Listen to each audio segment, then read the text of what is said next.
State Committee, led by the Chair, Honorable Kimani Kuria. The proposed deficit, Honorable Speaker, will be 597 billion. Honorable Speaker, Honorable William Samoei Ruto is going to provide a balanced budget for this country. Watch this space. Watch this space, honorable members. He has promised to provide a balanced budget where we will not have to borrow, Honorable Speaker. Honorable Speaker, did the committee listen to Kenyans? Yes, it did.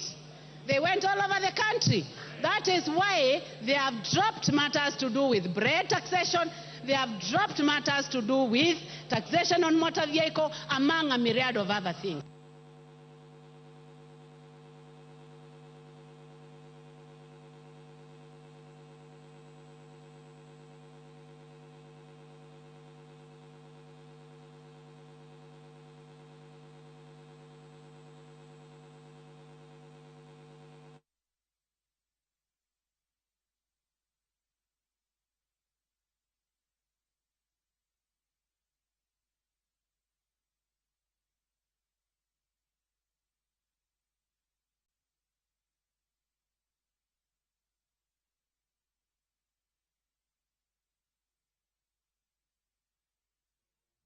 Ramogi negin ji mahomb gine lach kanegi loso oganda ne chiko itgi bende kama negi kalie weche ne dong matho. Nuna nigo kot kamoro kachacha no.